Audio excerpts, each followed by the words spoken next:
ओम नमो भगवते वासुदेवाय।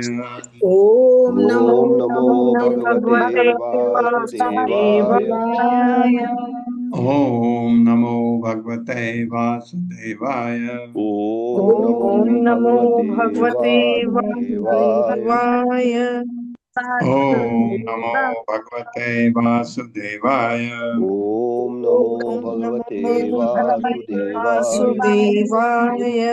नारायणं नमस्कृत्य नारायणं नारायणं नमस्कृत्य नमस्कृत्य नरं चैव नरोत्तमं नरं चैव नरोत्तमं नरोत्तमम् समम् देवीं सरस्वतीं व्यासं देवीं देवीं सरस्वतीं सरस्वतीं व्यासं व्यासं ततो जयमुदीरये। ततो ततो जयमुदीरये। नष्टप्रायेषु अभद्रेषु नष्टप्रायेषु भद्रेषु नष्टप्रायेषु नित्यं भागवत सेवया नित्यं नित्यं भागवत सेवया भागवत सेवया भगवते उत्तमा श्लोके भगवते उत्तमाय भगवते श्लोके उत्तमश्लोके भक्तिर्भवति नैष्ठिकी। भक्तिर्भवति नैष्ठिकी। भक्तिर्भवति नैष्ठिकी। हाँ, आप लोगों में से किसी का माइक गड़बड़ कर रहा है। माइक अत्रि गड़बड़ कर माता रहा जी है। का प्रभु जी, अत्रि माता जी का आज हो रहा है। श्री भगवान वाच इत्थम् एतत् पुरा राजा भीष्मं धर्मव्रतांबरम् अजात शत्रु प्रपच्छ सर्वेषां नो अनुशृणवताम्। तो उद्धव ने प्रश्न पूछा भगवान से कि विधि बताइए कैसे ये ध्यान लगे, कैसे हमारा कल्याण हो। तो भगवान उत्तर दे रहे हैं उद्धव को। श्री भगवान उवाच श्रीभगवानुवाच श्रीभगवानुवाच इत्थम् एतत् पुरा राजा इत्थमेतत्पुरा राजा इत्थमेतत्पुरा राजा भीष्मं धर्मव्रतांबरम् भीष्मं भीष्मं धर्मभृतांवरम् धर्मावृतांबरम् अजातशत्रुः प्रपच्छ अजातशत्रुः प्रपच्छ अजातशत्रुः प्रपच्छ सर्वेषां नो अनुशृण्वा। सर्वेषां सर्वेषाम् नोऽनुशृण्वताम्। अनुशृण्वताम्। श्री भगवान वाचा, भगवान ने कहा इत्थम इस प्रकार, एतत् यह पूरा प्राचीन काल में राजा राजा भीष्म भीष्म से भीष्मदेव से आपको याद होगा, धर्म धार्मिक सिद्धांत के प्रताप धारण करने वालों परम श्रेष्ठ अजात शत्रु, जिसके कोई शत्रु न हो, यानी युधिष्ठिर महाराज, प्रपंच से पूछा सर्वेशम सबों के ना हम अनुश्रवताम ध्यान पूर्वक सुनते समय। युधिष्ठिर ने यह प्रश्न भीष्मदेव से पूछा था जब वो अपने शरणशैया में थे, इस जगत को छोड़ने वाले थे। उस समय ये सब लोग उनके पास गए तो भीष्म ने और युधिष्ठिर ने भीष्मदेव को प्रश्न किया था, उसी का भगवान उल्लेख कर रहे हैं। भगवान ने कहा, भगवान ने पुरुषोत्तम भगवान ने कहा, हे उद्धव, हे उद्धव, जिस तरह तुम मुझसे पूछ रहे हो, जिस तरह तुम मुझसे पूछ रहे हो, उसी तरह भूतकाल में उसी तरह भूतकाल में राजा युधिष्ठिर ने राजा युधिष्ठिर ने जिन्हें अजात शत्रु कहा जाता है, जिन्हें अजात शत्रु कहा जाता है, धर्म के महानतक धारण करता महानतम धर्म भीष्मदेव से पूछा था, भीष्मदेव से पूछा था और हम सभी ध्यान पूर्वक सुन रहे थे। और हम सभी ध्यान पूर्वक सुन रहे थे। हाँ, क्योंकि बहुत सारे लोग गए थे, पांडव गए और आ, आ, आ, भगवान कृष्ण ने, मुझे याद है कि पांडव को कहा था युधिष्ठिर महाराज को, राजा के वेश में पूरी तरह से सच के जाओ, क्योंकि भीष्मदेव को अच्छा लगेगा तुमको राजा के इस वेश में देख करके। तो वो लोग गए थे, तो वहां पर उन्होंने काफी समय तक बोलते रहे भीष्मदेव। युधिष्ठिर ने उनसे प्रश्न किया था, भगवान कह रहे हैं ऐसा ही प्रश्न किया था, मैं वो कथा तुमको सुनाता हूं। उद्धव को कह रहे हैं, निवृत्ते भारते युद्धे सुहृद निधन विह्वलः सत्वा धर्मान बहून् पश्चात् मोक्ष धर्मान अपृच्छत। मेरे साथ, निवृत्ते भारते युद्धे, निवृत्ते भारते युद्धे सुहृद एक नौतों में बदल गया, सुहृद निधन विह्वलः सुहृद निधन विह्वलः श्रुत्वा धर्मान् बहून् पश्चात् श्रुत्वा कृत्वा धर्मान् धर्मान् बहून् बहून् पश्चान् मोक्ष धर्मान् अपृच्छत। पश्चान् मोक्षधर्मान् मोक्षधर्मान् पृच्छत। पृच्छतः। निवृत्ते समाप्त होने पर भारत के वंशजों कुरु तथा पांडवों के युद्ध में सुहित अपने प्रिय शुभ चिंतकों के निधन विनाश से, बहुत सारे लोग मर गए थे, सारे ही मर गए थे, कुछ ही बचे हैं। तो युधिष्ठिर को बहुत ही बुरा लगा, क्योंकि अपने लोगों का विनाश हो गया, उनको अच्छा नहीं लगा ये। तो विनाश से, निधन विनाश से विह्वल अभिभूत। श्रुत्वा सुनकर धर्मान, धार्मिक नियम बहुत अनेक पश्चात अंत में मोक्ष संबंधी धर्मान धार्मिक सिद्धांत अपृच्छत पूछा। मेरे साथ जब कुरुक्षेत्र का महान युद्ध समाप्त हो गया, जब कुरुक्षेत्र का भीषण युद्ध समाप्त हो गया, महान युद्ध समाप्त हो गया, तो राजा युधिष्ठिर तो राजा राजा युधिष्ठिर युधिष्ठिर अपने प्रिय हितैषियों की मृत्यु से विह्वल थे। अपने प्रिय हितैषियों की मृत्यु से विह्वल थे। मृत्यु से विह्वल थे। इस तरह अनेक धार्मिक सिद्धांतों के विषय में इस तरह अनेक अनेक धार्मिक सिद्धांतों के विषय में उपदेश सुनकर, उपदेश सुनकर हाँ, क्योंकि उनको काफी उपदेश दिया था भीष्मदेव ने, अंत में उन्होंने मोक्ष मार्ग के विषय में जिज्ञासा की थी। अंत में उन्होंने मोक्ष मार्ग के विषय में जिज्ञासा की थी। हरे कृष्ण। तान अहम ते अभिधास्यामि देवव्रतम मखात सुतान। ये मुखात होना चाहिए, मुखात, हाँ मुखात ही है, यहाँ मिसप्रिंट है। तान अहम ते अभिधास्यामि देवव्रत मुखात सुतान ज्ञान वैराग्य विज्ञान श्रद्धा भक्ति उपब्रह्मितान। मेरे साथ तान हम ते अभिधास्यामि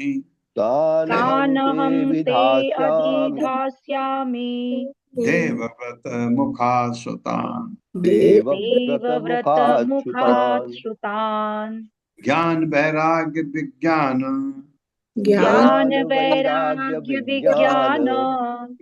श्रद्धा भक्ति उपब्रह्मितान्। तान उनको, अहम मैं, ते तुमसे, अभिधास्यामि कहूंगा, देवव्रत भीष्मदेव के मुख से, सुतान सुने हुए, ज्ञान वैदिक ज्ञान, वैराग्य विरक्ति, विज्ञान आत्मानुभूति, श्रद्धा भक्ति तथा भक्ति उपब्रह्मिता से युक्त। देखिए भगवान क्यों कह रहे हैं ऐसा, ये भी आप समझिए। भगवान भी तो खुद कह सकते हैं, वो क्यों कह रहे हैं? जो उन्होंने कहा था मैं वही तुमको सुनाता हूँ। कारण क्या है कि जो वैदिक ज्ञान है उसमें इधर उधर नहीं होता। जो उन्होंने कहा वही भगवान ने भी कहना, भगवान से ही उनको प्राप्त हुआ है वही चीज। इसलिए अब मैं तुमसे भीष्मदेव के मुख से सुने, अब मैं तुमसे भीष्मदेव के मुख से सुने वैदिक ज्ञान, विरक्ति, आत्मानुभूति, श्रद्धा तथा भक्ति के उन धार्मिक सिद्धांतों का वर्णन करूंगा, हाँ, जो भीष्मदेव ने कहा था। नव एकादश पंचत्रीन एक सेत अथ एकम अपि एषो तद्ज्ञानम मम निश्चितम्। नव एकादश पंचत्रीन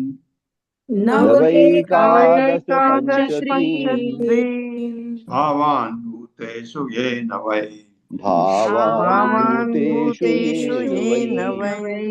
एक सेत अथ, ये गलत आया है, एक सेत अथ एकम अपि एषु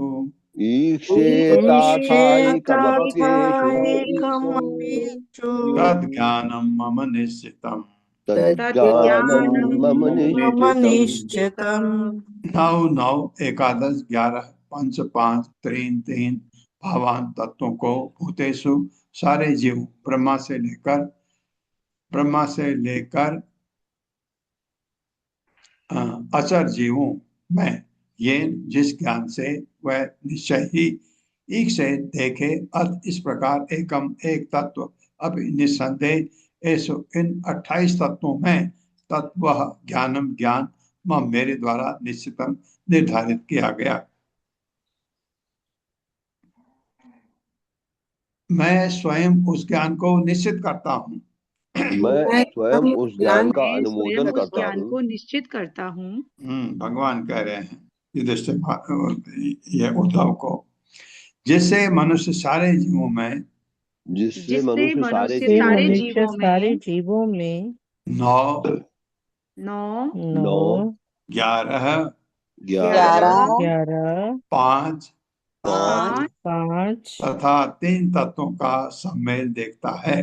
तथा 3 तथा तत्वों का 3 सम्मेल तत्वों देखता का है। सम्मेल देखता है। अंत में इन 28 तत्वों के भीतर और अंत और में इन अंत में 28 इन तत्वों के 28 भीतर तत्वों के भीतर हाँ, ये 9 11 कितने हो गए? 20 20 और 5 25 25 और 3 28 28 तत्व हैं ये जो हमको जानने हैं।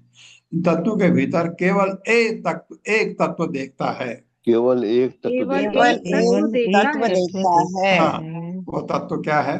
भगवान। मेरे ख्याल से वही होना चाहिए। उसके अलावा वो इन चीजों की परवाह ही नहीं करता है।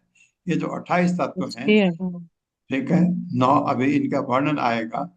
5 तो आपके पंचभूत हो गए तथा 3 तत्व ये प्रकृति के 3 गुण हो गए। 11 आपकी इंद्रियां हो गई। 9 के विषय में मुझे पूरा याद नहीं आ रहा है, अभी सुनते हैं तात्पर्य। हरे कृष्ण। रोहिणी सुहासिनी माता जी। हरे कृष्णा माता जी। हरे कृष्णा प्रभु जी। सादर प्रणाम प्रभु जी। श्रील प्रभुपाद की जय। श्री प्रभुपाद जी के विनीत सेवकों के द्वारा तात्पर्य।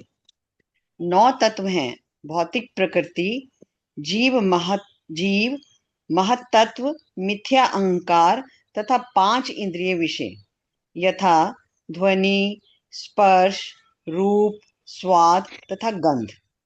11 तत्व हैं: 5 कर्मेंद्रियां यानी वाणी, हाथ, पांव, गुदा तथा प्रजनांग तथा 5 ज्ञानेंद्रियां यानी कान, स्पर्श, आंखें, जीभ तथा नथुने एवं सब में समन्वय स्थापित करने वाला मन। 5 तत्व हैं: पृथ्वी, जल, अग्नि, वायु तथा आकाश।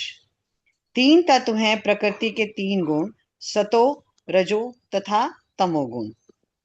शक्तिमान ब्रह्मा से लेकर शूद्र तृण तक सारे जीवों के शरीर इन्हीं 28 तत्वों से बने होते हैं।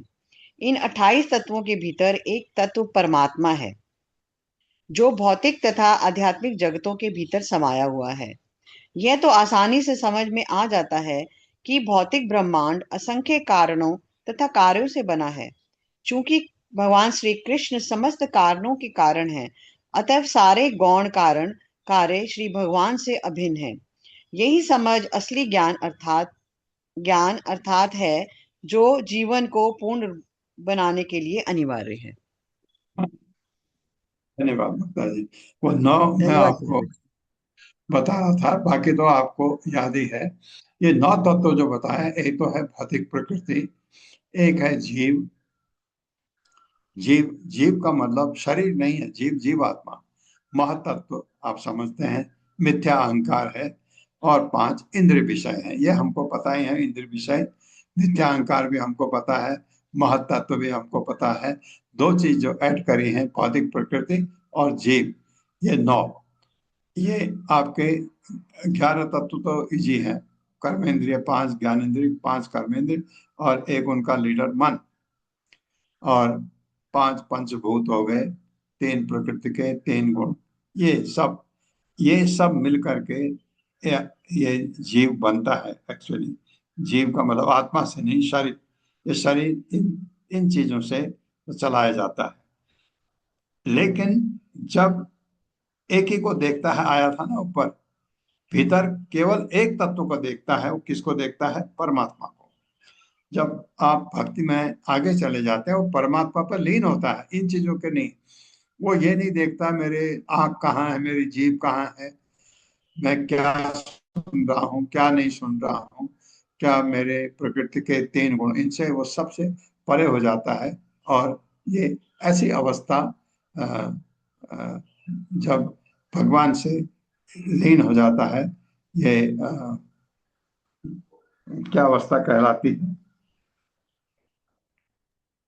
ब्रह्मभूत अवस्था। जो अष्टांग योग की आखिरी क्या अवस्था होती है?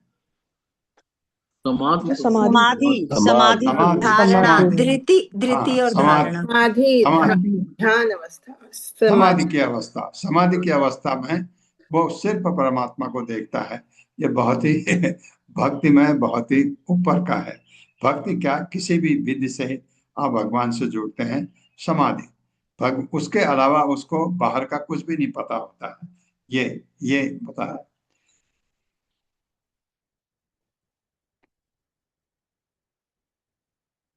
एतदेव हि विज्ञानम् न तथा एकेन येन यत् स्थिति उत्पत्ति अव्यया अव्ययान पश्येद भावानं त्रिगुणात्मनाम्।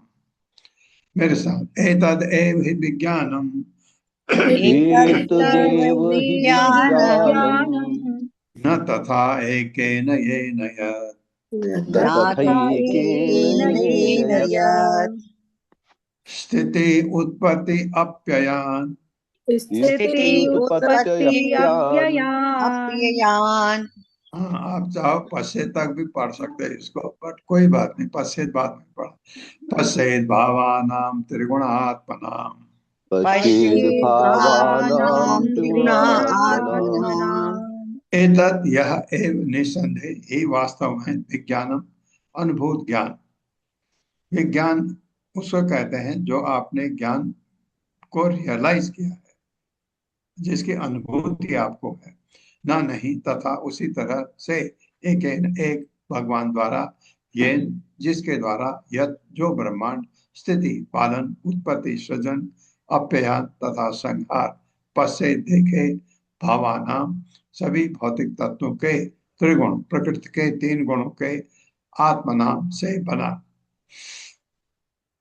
जब कोई व्यक्ति एक ही कारण से जब उत्पन्न, कोई व्यक्ति एक ही जब कारण कोई एक ही कारण से उत्पन्न 28 पृथक पृथक भौतिक तत्वों को न देखकर 28 पृथक पृथक भौतिक तत्वों को न देखकर तत्वों को न देखकर एक कारण रूप भगवान को देखता है। एक कारण रूप भगवान को देखता है। हाँ, यानी परमात्मा को। उस समय मनुष्य का प्रत्यक्ष अनुभव, उस समय मनुष्य का प्रत्यक्ष अनुभव बहुत ही सुंदर विज्ञान कहलाता है। विज्ञान विज्ञान कहलाता या है। आत्म साक्षात्कार कहलाता है। हाँ, ये रियलाइजेशन है विज्ञान। एक्चुअली इसको ज्ञान तो आप समझते ही हैं, वैदिक ज्ञान इतना भरा पड़ा है, लेकिन जब ये आपको रियलाइज होता है भगवान के बारे में, तो ये आपका वो ज्ञान विज्ञान कहलाता है। बहुत सुंदर। मनुष्य का प्रत्यक्ष अनुभव, जो उसको अनुभव होता है, रियलाइज करता है, वो विज्ञान कहलाता है। तात्पर्य माता जी। हरे कृष्ण जगदीश प्रभु जी। हरे कृष्णा प्रभु जी, दंडवत प्रणाम। सभी भक्तों को दंडवत प्रणाम। तात्पर्य शिला प्रभुपाद जी के विनीत सेवकों द्वारा शिला प्रभुपाद जी की जय। ज्ञान तथा विज्ञान के अंतर को इस प्रकार समझा जा सकता है। बद्ध जीव वैदिक ज्ञान का अनुशीलन करने पर भी कुछ हद तक अपनी पहचान भौतिक शरीर तथा मन से, फलस्वरूप भौतिक ब्रह्मांड से करता है, और वह जिस ब्रह्मांड में रहता है उसको समझने का प्रयास करने में वह वैदिक ज्ञान के माध्यम से यह सीखता है कि भगवान समस्त जगत के परम कारण। वह अपने चारों ओर के जगत से परिचित होकर जगत को अपना स्वीकार कर लेता है। वह ज्यों ज्यों शारीरिक पहचान की दीवार को भेद कर आध्यात्मिक अनुभूति यानी विज्ञान में प्रवेश करता है और नित्य आत्मा के अस्तित्व को स्वीकार करता है, त्यों तो वह वैकुंठ से अपनी पहचान बनाने लगता है। तब उसकी रुचि भगवान में भौतिक जगत की व्याख्या के रूप में नहीं रह जाती, प्रत्युत्तर वह अपनी संपूर्ण चेतना को पुनर्व्यवस्थित करने लगता है, जिससे उसके ध्यान का अवस्था को केंद्र बिंदु, ध्यान केंद्र का का केंद्र बिंदु भगवान बन जाता है। भगवान बन जाता है। पुनर्वस्था की इसलिए आवश्यक है कि क्योंकि भगवान हर वस्तु के वास्तविक केंद्र का कारण है। इस तरह विज्ञान की अवस्था को प्राप्त कर व्यक्ति भगवान को न केवल भौतिक जगत के सृष्टा अपितु परम पुरुष के रूप में अनुभव करता है, जो अपने ही शाश्वत परिवेश में आनंद पूर्वक स्थित है। ज्यो ज्यो विज्ञानी चिदाकाश में स्थित भगवत धाम में भगवान की अनुभूति में अग्रसर होता है, त्यों तो वह भौतिक जगत से अरुचि उत्पन्न करता जाता है और भगवान की अनेक क्षणिक रूपों के परिप्रेक्ष्य में परिभाषा करना बंद कर देता है। विज्ञानी उन वस्तुओं के प्रति आकर्षित नहीं होता जो सृजित होती है, पालित होती है और अंत में विनिष्ट हो जाती है।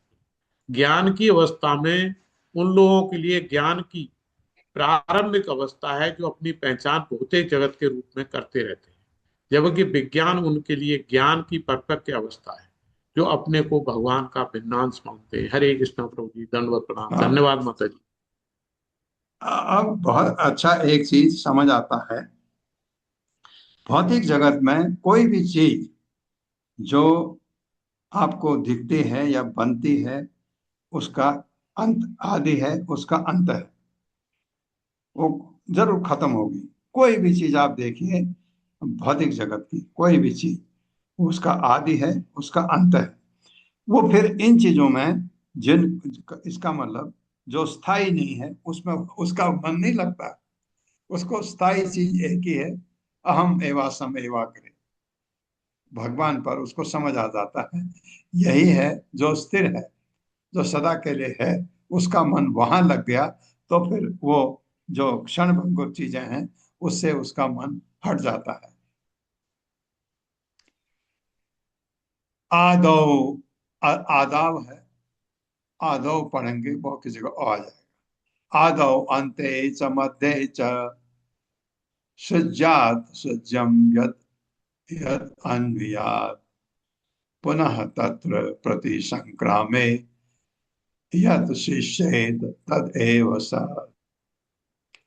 मेरे साथ, आदौ अन्ते च मध्ये च आदावन्ते च मध्ये च सृज्यात् सृज्यं यदन्वियात् सृज्यात् सृज्यं यदन्वियात् पुनः तत्प्रति संक्रामे पुनः तत्प्रति संक्रामे यत् शिष्येत तदेव स। यच्छिष्येत तदेव स। आदौ कारण अवस्था में, अंते अंत में, च भी मध्य पालन की अवस्था में, तीन हो गया ना, उत्पन्न होना, अंत होना, बीच में पालन होना। च भी सज्जात, एक सृष्टि से, सज्जम दूसरी सृष्टि में, यद जो अन्वयात साथ में रहता है, पुनः फिर तत् सभी भौतिक अवस्थाओं के प्रति संक्राम में, संहार में, यद जो शिष्य बसता है, तत्व एवं निसंदेह सत नित्य है, जो जो बसता है वही वही जो मैं आपको कह रहा था, अहम एवासम एवाग्रे। आदि अंत तथा मध्य, ये तीन अवस्थाएं हैं। आदि अंत तथा मध्य, ये तीन अवस्थाएं हैं। हाँ, ये तीन अवस्थाएं हैं भौतिक सृष्टि की, तो भौतिक सृष्टि की। हाँ, ये जगत की सृष्टि होती है बिल्कुल, और इसका पालन होता है, मध्य आ गया, इसका अंत होता है। ये तीन अवस्था है जो इन सारी भौतिक अवस्थाओं में, जो इन सारी भौतिक अवस्थाओं में एक सृजन, एक सृजन आदि से दूसरे सृजन, आदि से दूसरे सृजन, यानी अंत तक साथ साथ लगा रहता है, अंत तक साथ लगा रहता है। और जब सारी अवस्थाओं का प्रलय हो जाता है, और जब सारी जब अवस्थाओं का सारी प्रलय हो अवस्था जाता है हो जाता है, तो भी जो अकेला बचा रहता है तो भी जो अकेला भी बचा जो अकेला बचा बचा रहता है वही शाश्वत है। वही एक वही शाश्वत वही शाश्वत शाश्वत है। हाँ, आपने चतुश्लोकी में भगवान ने कहा है, अहम एवासम एवाग्रे, मैं पहले भी हूँ, ये सृष्टि खत्म हो जाती मैं तब भी हूँ, कोई नहीं होता मैं तब भी हूँ, जब सब है मैं तब भी हूँ। तात्पर्य माता जी। हरे कृष्ण। सुशील प्रभु जी। हरे कृष्णा प्रभु जी प्रणाम, माता जी प्रणाम। शिल प्रपात की जय। तात्पर्य शिल प्रपात के विनीत सेवकों द्वारा। श्री भगवान यहाँ पर पुनः कहते हैं कि एक पूर्ण पुरुषोत्तम भगवान ही असीम भौतिक विविधता का आधार है। भौतिक क्रियाशीलता का कार्य कारण की एक श्रृंखला है जिससे असंख्य वस्तुएं उत्पन्न होती हैं। कोई एक भौतिक कार्य बाद में कारण में बदल जाता है और जब कारण अवस्था समाप्त हो जाती है तो कार्य लुप्त हो जाता है। अग्नि ईंधन को जलाकर राख करने का कारण बनती है और जब अग्नि का कारण समाप्त हो जाता है तो पिछले कारण के परिणाम स्वरूप अग्नि भी समाप्त हो जाती है। सीधी सी बात यह है कि श्री भगवान की परम शक्ति से ही सारी वस्तुएं सृजित और फलित और विनष्ट होती हैं। जब तक भौतिक कार्य कारण का संपूर्ण क्षेत्र हट जाता है और जब भौतिक कार्य कारण का संपूर्ण क्षेत्र हट जाता है जिससे कार्य कारण का संबंध समाप्त हो जाता है तो श्री भगवान अपने धाम में ही धाम में ही रह हैं। यद्यपि असंख्य वस्तुएं कारण के रूप में काम कर सकती हैं किंतु वे अंतिम या सर्वोपरि कारण नहीं होती। केवल श्री भगवान ही परम कारण है। इसी तरह भौतिक वस्तुएं विद्यमान रहकर भी सदैव विद्यमान नहीं रहती। एकमात्र श्री भगवान का ही चरम अस्तित्व होता है। ज्ञान की प्रक्रिया द्वारा ही श्री भगवान के चरम पद को समझना चाहिए। हरे कृष्ण। हाँ, यही वो करता है जो विज्ञान कह रहा था, वो ये अनुभव करता है इस चीज को। श्रुति ही प्रत्यक्षम एतेयम् अनुमानम चतुष्टयम् प्राणेषु अनवस्थाना विकल्पात् स विरज्यते। मेरे साथ, श्रुति ही प्रत्यक्षम ऐतिह्यम्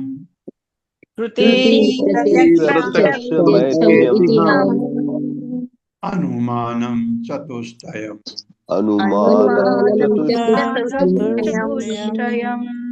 प्रमाणेषु अनवस्थानात् विकल्पात् स विरज्यते।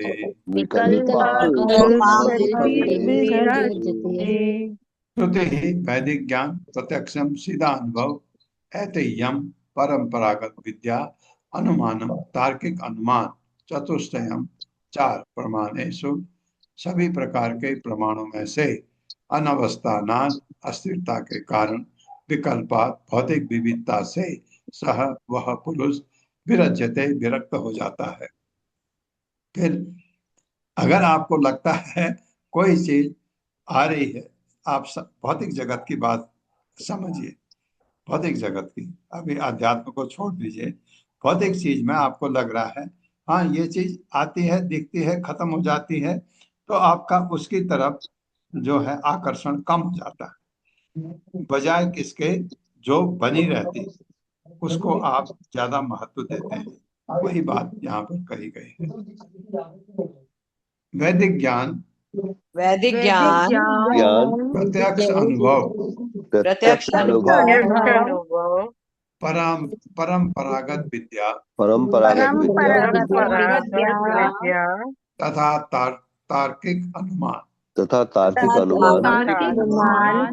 ये आप करते हैं ना अपने जगत में। प्रत्यक्ष अनुभव वैदिक ज्ञान है, वैदिक ज्ञान की बात कर रहा हूं मैं। प्रत्यक्ष अनुभव जो आप अनुभव करते हैं, और परंपरागत विद्या जो इतिहास है, परम महान आचार्यों ने जो ज्ञान हमको दिया है, जैसे वेद अभ्यास की बात सुनिए, तथा तार्किक अनुमान, फिर अपना आप तर्क भी लगाते हैं। इन चार प्रकार के प्रमाणों से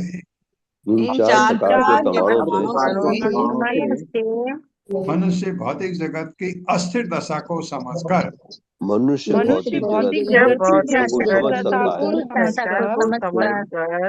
इस जगत के द्वैत से विरक्त हो जाता है। जिससे इस वो जगत जगत के के द्वैत द्वैत से से विरक्त हो जाता है। हो जाता है। हाँ, जगत का द्वैत। किसने पूछा था द्वैत? द्वैत दो जगह आता है। यहाँ द्वैत का मतलब दो। द्वैत क्या है? दुख सुख, ठंडा गर्म, ऊपर नीचे, जो आपके विरुद्ध शब्द हैं, इनसे वो विरक्त हो जाता है। उसको ये मतलब नहीं कि गर्मी ठंडी नहीं आएगी, आएगी, उसको प्रभाव नहीं करेगी, वो प्रभावित नहीं होते उससे। जैसे हम विचलित हो जाते हैं, वो विचलित नहीं होते। तात्पर्य माता जी। हरे कृष्णा नीता माता जी। हरे कृष्णा प्रभु जी। माता जी सभी को पंचांग प्रणाम। श्रील प्रभुपाद की जय हो। श्रील प्रभुपाद द्वारा तात्पर्य। श्रुति अर्थात वैदिक साहित्य में स्पष्ट कहा गया है कि हर वस्तु का उद्भव परम सत्य से होता है, उन्हीं के द्वारा उनका पालन होता है और अंत में परम सत्य में ही इसका लय हो जाता है। इसी तरह प्रत्यक्ष अनुभव से हम महान साम्राज्यों, शहरों, इमारतों, शरीरों इत्यादि के सृजन तथा संहार को देख सकते हैं। इतना ही नहीं, परंपरागत विद्या सारे विश्व के लोगों को चेतावनी देती रहती है कि इस जगत की वस्तुएं टिकाऊ नहीं है। अंत में अनुमान द्वारा हम आसानी से इस निष्कर्ष पहुंच सकते हैं कि इस जगत में कुछ भी स्थायी नहीं है। भौतिक इंद्रिय तृप्ति, स्वर्गलोक के उच्चतम जीवन स्तर से लेकर घोर नरक की निम्नतम परिस्थितियां तक सदैव अस्थिर है और किसी भी क्षण समाप्त हो सकती हैं। इसलिए मनुष्य को वैराग्य उत्पन्न करना चाहिए, जैसा कि यहाँ पर कहा गया है। इस श्लोक का दूसरा अर्थ यह है कि यहाँ पर उद्दत चार प्रकार के प्रमाण सर्वोच्च सत्य के वर्णन में परस्पर विरोध मूलक है। इसलिए मनुष्य को सांसारिक द्वैत से विरक्त हो जाना चाहिए, जिसमें भौतिक जगत से संबंधित वेदों के अंश भी हैं। इसके बदले में मनुष्य को पूर्ण पुरुषोत्तम भगवान को ही वास्तविक अधिकारी रूप में स्वीकार करना चाहिए। यहाँ श्री भागवतम में तथा श्री भगवत गीता में, दोनों में भगवान श्री कृष्ण स्वयं बोल रहे हैं। इसलिए सांसारिक तर्क की स्पर्धात्मक पद्धति के भ्रामक जाल में उलझने की आवश्यकता नहीं है। मनुष्य साक्षात परम सत्य से सीधे सुनकर तत्काल पूर्ण ज्ञान प्राप्त कर सकता है। तब वह उस ज्ञान की निम्न प्रणाली से विरक्त हो जाता है, जो उसे भौतिक मानसिक पद पर भटकाता रहता है। हरे कृष्णा प्रभु जी। हरे कृष्णा माता जी। हाँ, ये ज्ञान की बात है। हम पहले आपको बता रहे थे स्वाद की बात। स्वाद में जब आपका टेस्ट अच्छा ऊपर का होता है, तो आप निम्न चीजों को त्याग देते हैं। ये आप करते हैं ना ऐसा? जब कोई, जैसे मान लीजिए आपको मीठा पसंद है, मीठे में आपको इतनी अच्छी मिठाई मिली, आप तो और मिठाइयों को त्याग देते हैं। फिर आप सोचते गुड़ चीनी क्यों खाना है ना? तो ये अगर आपको कभी मिठाई में बंगाली व्यंजन मिले, क्योंकि मिठाई का जो ज्ञान है वो बंगाली में सबसे ज्यादा है। बंगाली लोग इतने अच्छी अच्छी मिठाई बनाते हैं। और लेकिन किसी ने एक मिठाई आपको ऐसे खिलाई, सपोज कर लीजिए कोई दिल्ली का सोहन हलवा भी किसी को पसंद आता है, किसी को नहीं आता। किसी को वो सबसे अच्छा लगा, वो और मिठाइयों को देखना भी छोड़ देगा। ये टेस्ट की बात है। इस आध्यात्म में भी ये टेस्ट पता लग गया कि ये है सब कुछ, जो सबका आधार है, तो मैं इसी के पीछे क्यों लगूं, इन लोगों के पीछे क्यों लगूं? ये ऐसा हो सकता है, हालांकि ऐसा है नहीं, क्योंकि वैदिक ज्ञान में, आध्यात्मिक ज्ञान में गुरु का सबसे ज्यादा महत्व होता है, भगवान के भक्तों का। लेकिन वे भक्त कैसे हैं? जैसे महानतम भक्तों में नारद आते हैं, भगवान के महानतम भक्त हैं। तो नारद भी यही कहते हैं। आपने देखा, उसके बाद मध्वाचार्य हैं, वो भी यही कहते हैं। और जितने भी बड़े बड़े, हम अपने गुरु को लें, क्योंकि गुरु शिष्य परंपरा में हमारे गुरु भी आते हैं, उनके शिष्य उनके शिष्य उनके शिष्य गुरु परंपरा में आते हैं, वो भी यही कहते हैं। तो अब आपको सत्यता लगती है, वो भी यही कहते हैं। जिनका मैं शिष्य हूं वो भी यही कहते हैं, वो जिसके शिष्य हैं वो भी यही कहते हैं, वो जिसके शिष्य हैं वो भी यही कहते हैं, जाते जाते वेद अभ्यास पर आएंगे। वेद अभ्यास से नारद जिनके गुरु हैं वो भी यही कहते हैं। उसके ऊपर ब्रह्मा जी, नारद ब्रह्मा के पुत्र हैं, तो ब्रह्मा जी भी वही कहते हैं। और ब्रह्मा को ज्ञान दिया किसने? भगवान ने, क्योंकि हम ब्रह्म परंपरा में हैं। भगवान ने 4 लोगों को ज्ञान दिया, ब्रह्मा जी को एक, दूसरा लक्ष्मी जी को, श्री परंपरा, हमारी परंपरा ब्रह्म परंपरा, और दूसरी है श्री परंपरा, तीसरे है 4 कुमारों को कुमार परंपरा, चौथा है शिव जी को ज्ञान दिया रुद्र परंपरा। तो ये 4 परंपराएं हैं। हम और परंपराओं को में घुसने की जरूरत नहीं है, हम ब्रह्म परंपरा में हैं। ब्रह्म परंपरा में ये ज्ञान आता गया, तो ये सब जितने आपके गुरु, उनके गुरु, उनके गुरु, उनके गुरु, सब यही कहते हैं जो इसमें लिखा हुआ है।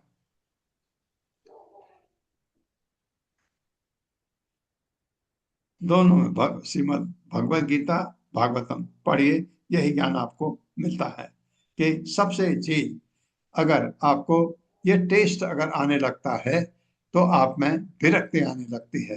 किस चीज से? भौतिक चीज से, भौतिक पदार्थ से विरक्ति। विरक्ति का मतलब ये नहीं है कि आप उनको छोड़ देंगे।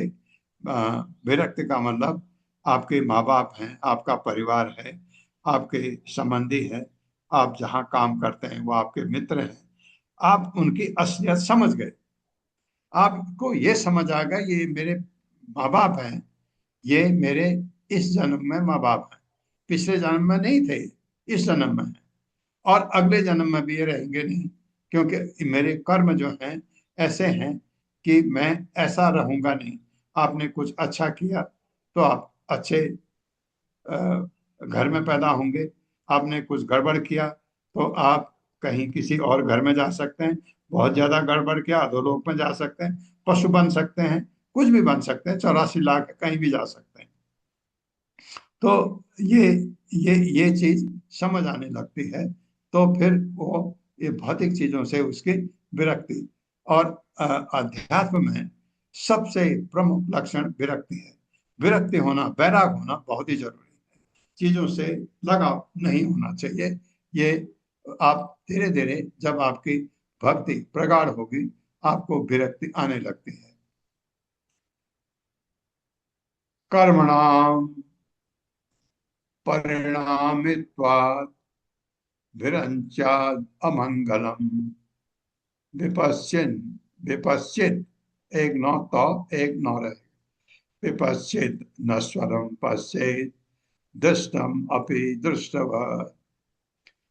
कर्मणाम परिणामित्वात्, कर्मणां परिणामित्वात् त्वात् के बाद दो है, आ छोड़ दिया हमने, आविरंचाद अमंगलम, आविरंच्यात् अमंगलम् विपश्चित नश्वरम पश्चेत् विपश्चित् नश्वरं पश्येत् दृष्टम अपि दृष्टवत्। दृष्टमपि दृष्टवत्। कर्मणाम भौतिक कार्यों का परिणाम विकारग्रस्त होने के कारण आ तक विरंचात ब्रह्मलोक से अमंगलम अशुभ दुख। विपश्चित बुद्धिमान व्यक्ति नश्वरम क्षणिक, पश्चेत देखे, अष्टम अदृष्टम जैसिका लिखा जिसका होगा, जिसका अभी तक अनुभव नहीं किया जा सका, अभी निसंदेह दृश्यवत पहले अनुभव हुए के समान। मेरे साथ बुद्धिमान पुरुष यह समझे कि बुद्धिमान पुरुष यह समझे कि कोई भी भौतिक कर्म कोई भी भौतिक कर्म निरंतर परिवर्तित होता रहता है, निरंतर रूपांतरित होता रहता है। यहाँ तक कि ब्रह्मलोक में भी केवल दुखी दुख है, केवल दुख है। हाँ, भौतिक जगत में सब जगह दुख है, ऐसा कहीं है ही नहीं जहाँ सुख ही सुख है। ब्रह्म सबसे ऊपर लोग है, सत्य लोग जिसे कहते हैं, वहां भी दुख है, क्योंकि ब्रह्मा जी कितने परेशान हैं ये भौतिक जगत को संभालना कितना होता है, कहीं कहीं पर उनको दंड भी देना पड़ता है। निस्संदेह बुद्धिमान व्यक्ति यह समझ सकता है कि समझ सकता है कि जिस तरह सारी दृश्य वस्तुएं क्षणिक हैं, दृश्य वस्तुएं क्षणिक हैं, कितनी चीजें जो आप देखते हैं, जो आपकी नजर में आती, सब क्षणिक है। उसी तरह ब्रह्मांड के भीतर सारी वस्तुओं का आदि और अंत है। अंत है।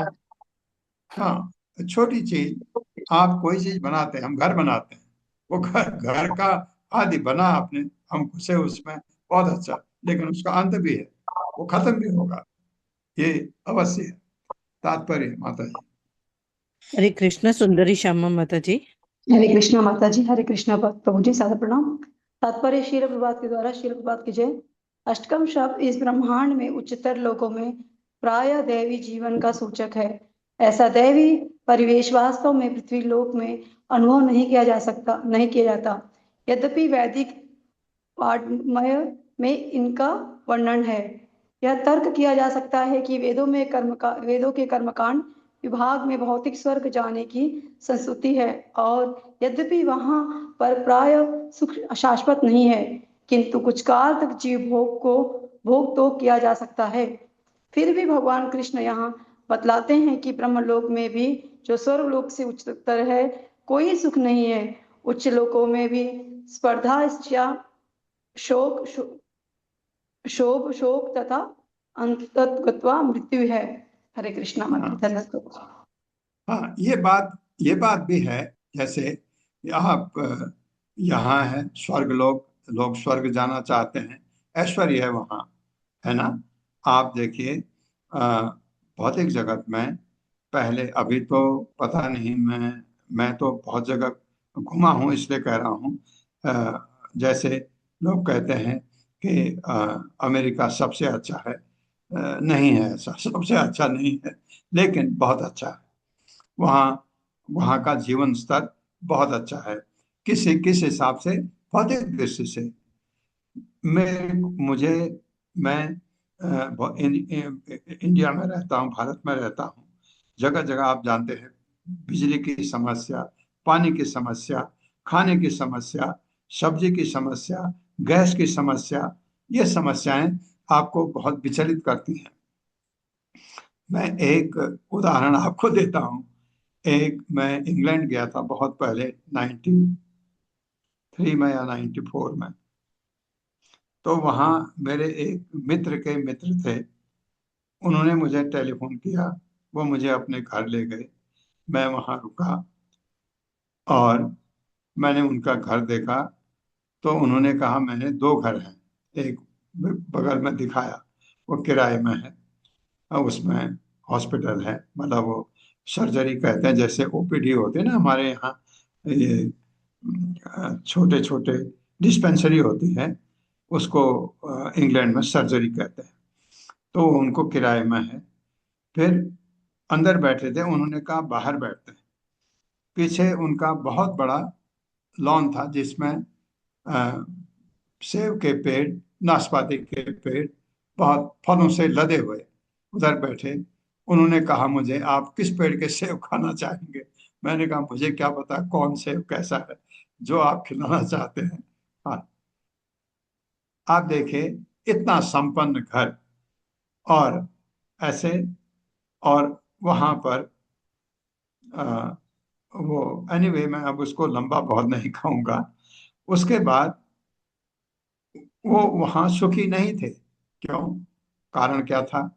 वो एक बहुत अच्छे फिजिशियन थे, बहुत अच्छे डॉक्टर थे, लेकिन उनका प्रमोशन में, इंग्लैंड में क्या होता है कि अगर आप एक्सेप्शनली गुड हैं, तब आपका प्रमोशन, आप हेड हो सकते हैं, नहीं तो आप हेड नहीं हो सकते। किसी डिपार्टमेंट के हेड होने के लिए आपको वहाँ इंग्लैंड का ही आदमी हेड होता है, बाहर का से जो गए हैं वो नहीं होते, या उस स्पेशलिटी में कोई है नहीं, तब आप हो सकते हैं। इस वजह से वो अंदर से खुश नहीं थे। दूसरा कारण, डिस्क्रिमिनेशन, आपको अंडर लुक करते हैं लोग, क्योंकि आप इंडिया से हैं या आप श्रीलंका से हैं, पाकिस्तान से हैं, कहीं से भी हैं।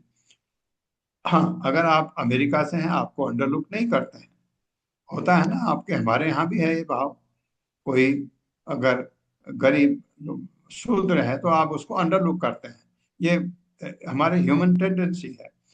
तो वो उन्होंने कहा कि वो इंडिया आए, उन्होंने कहा मैं यहीं वापस आऊंगा बाद में।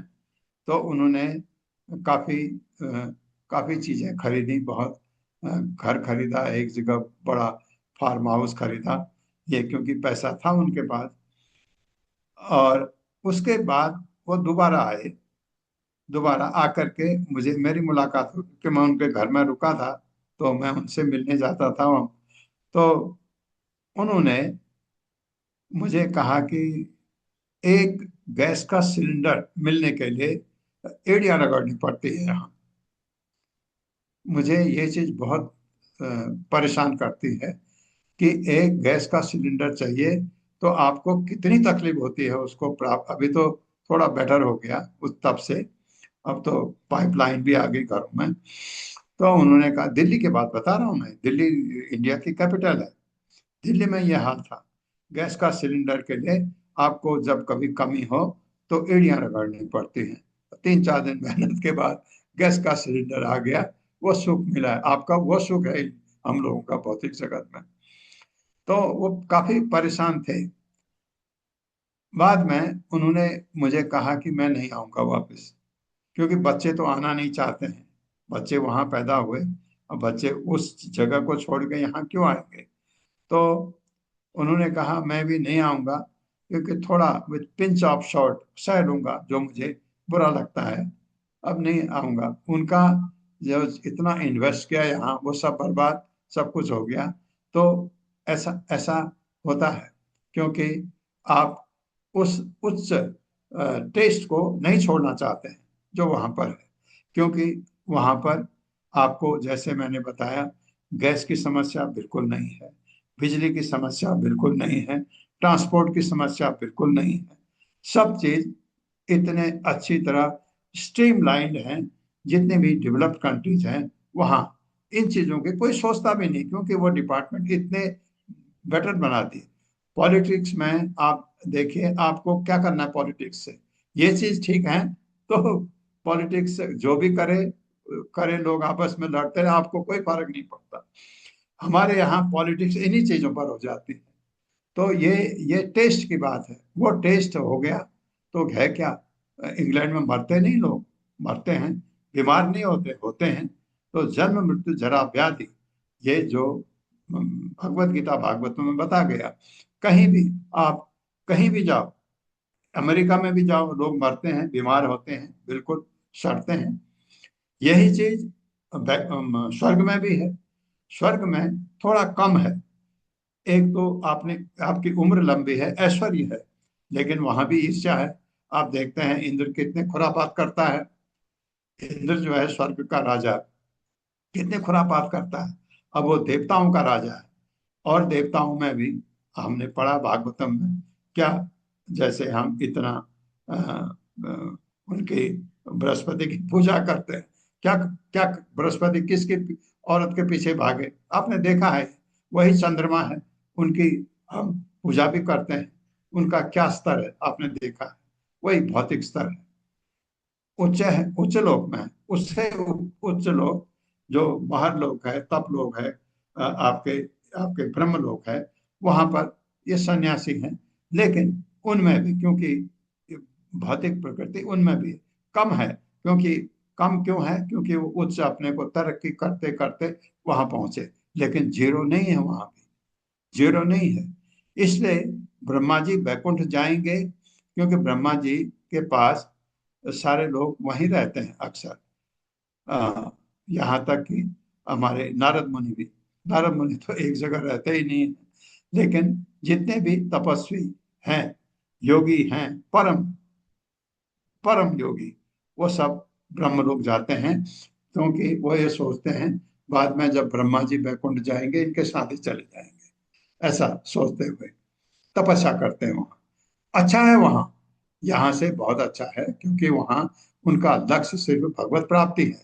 हमारा लक्ष्य है पेट भरना, हमारा लक्ष्य है लड्डू खाना, हमारा लक्ष्य है इंद्र तृप्ति करना। इंद्रियों के दास हैं, वो इंद्रियों के दास नहीं है।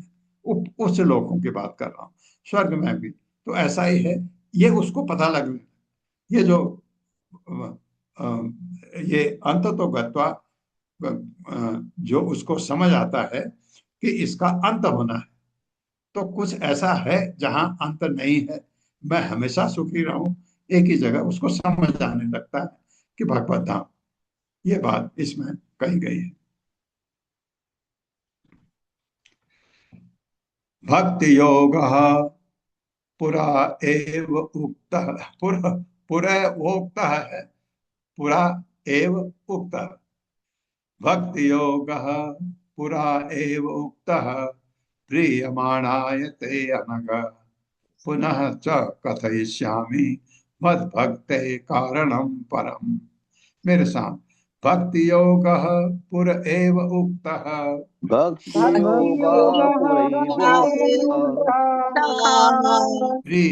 प्रीयमाणाय ते अनग, प्रीयमाणाय ते नघ, पुनः च कथयिष्यामि पुनश्च पुनश्च कथयिष्यामि मद्भक्तेः कारणं परम। मद्भक्तेः कारणं परम।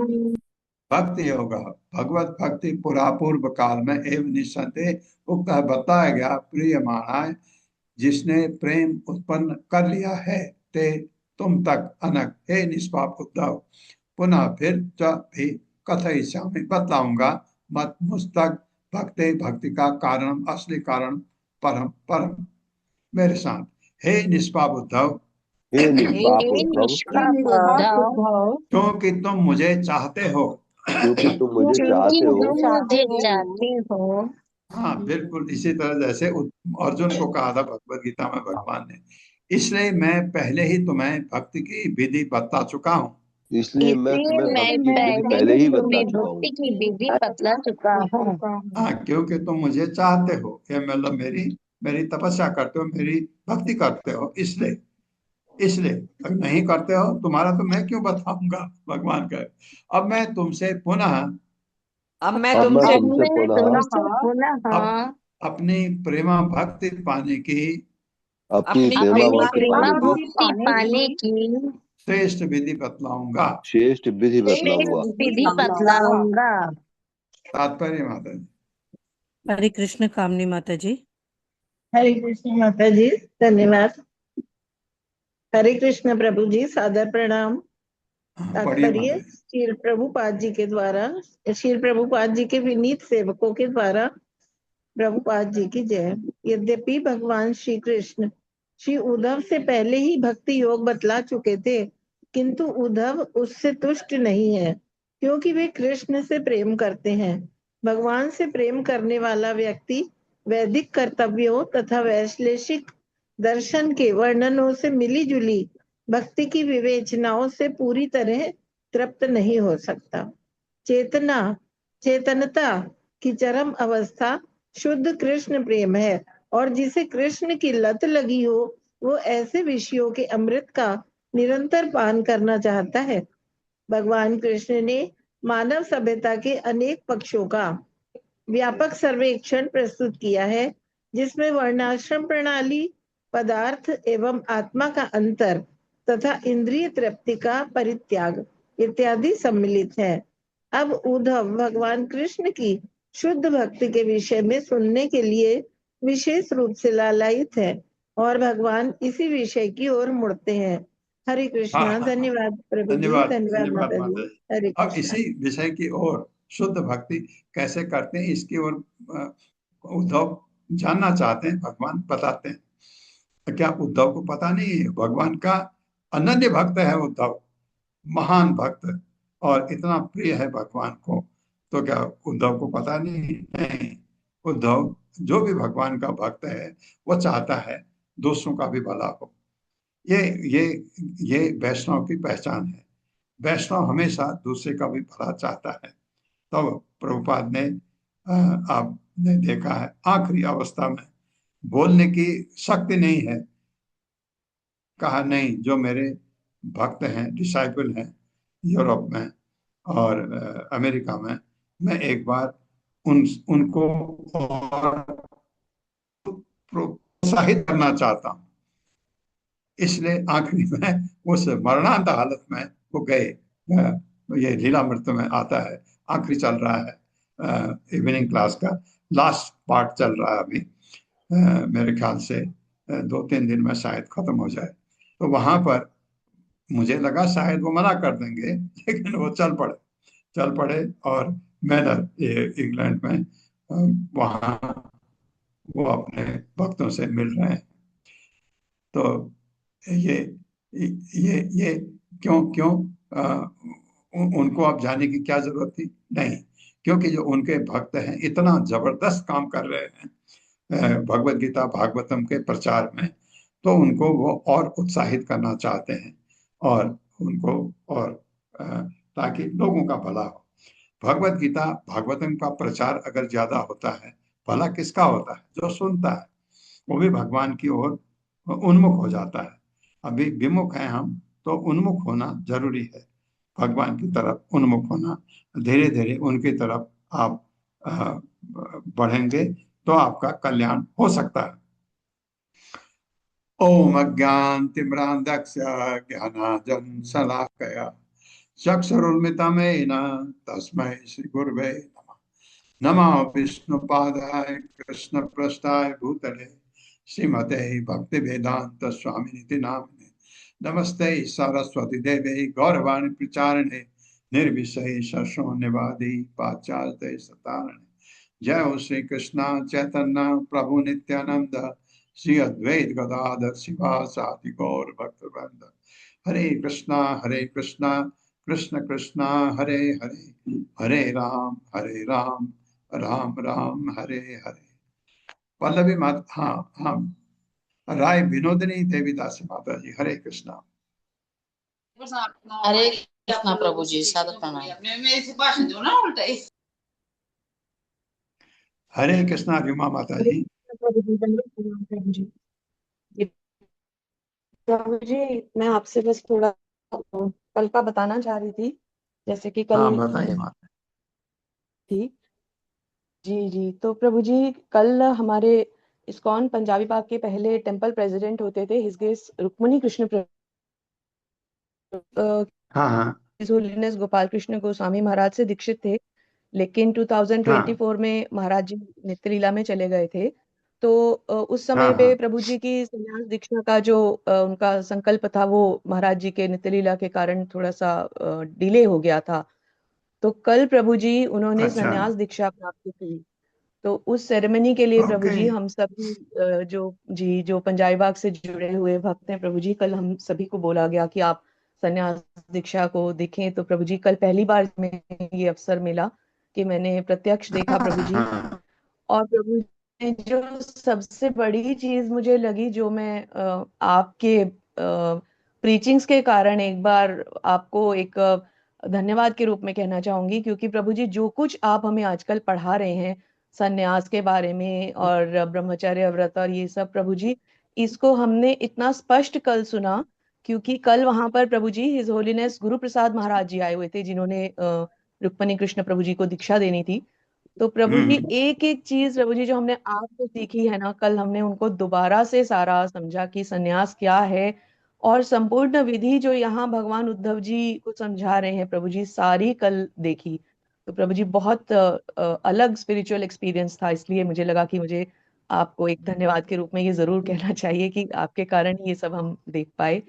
और अब उनका नाम बदल करके ये हाँ, कल आप क्लास में नहीं जी थी प्रभु जी, उनका नाम तो एनीवे माता जी, एक जो मैं क्लियर कर दूं, मैंने कुछ नहीं बताया, ये तो प्रभुपाद बता रहे हैं। मुझमें इतना ज्ञान है ही नहीं। प्रभुपाद की कृपा है कि ये मुझे ही नहीं, आप सबको ये अवसर मिल रहा है ये बोलने का, समझने का। बहुत बहुत अच्छा है, बहुत अच्छा है। आपसे आपसे एक बार सुनेंगे उसको। पल्लवी माता जी कुछ कहना चाहती हैं? प्रभु जी, हरे कृष्णा, धन्यवाद प्रणाम। माता जी बहुत बहुत आपको शुभकामनाएं। आपने इतना संन्यास दीक्षा के बारे में आपने देख कर आए। प्रभु जी, इसमें मुझे है ना ये भगवत गीता का 13वां अध्याय याद आ रहा है प्रभु जी। हाँ, करेक्ट करेक्ट।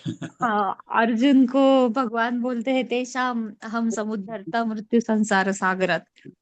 भगवान बोलते हैं मैं पर्सनली इंटरफेयर करके मेरे भक्तों को मृत्यु संसार सागर रूपी इस भव सागर से मैं उठा लेता हूँ। तो अर्जुन पूछते हैं कि भगवान फिर इस संसार में क्यों फंसते हैं जीवात्माएं। तो भगवान वहां से फिर ज्ञान शुरू करते हैं कि कैसे 24 तत्व, फिर क्षेत्रज्ञ, और जो 6 प्रश्न अर्जुन पूछते हैं कि किस तरह फंसा। तो फिर उसके बारे में डिटेल में अभी उद्धव जी भी सेम वही प्रश्न पूछे, मतलब उद्धव जी भी वैसे ही और डिटेल में भगवान बताते जा रहे हैं 24 तत्वों का वर्णन, फिर 2 एक्स्ट्रा जो तत्व है परमात्मा तत्व है। और उसके बाद में ये सब की एक बीच में एक शुरू में जो श्लोक आए थे ना, मैं थोड़ा लेट ज्वाइन हुई लेकिन साथ ही साथ पढ़ ली मैंने।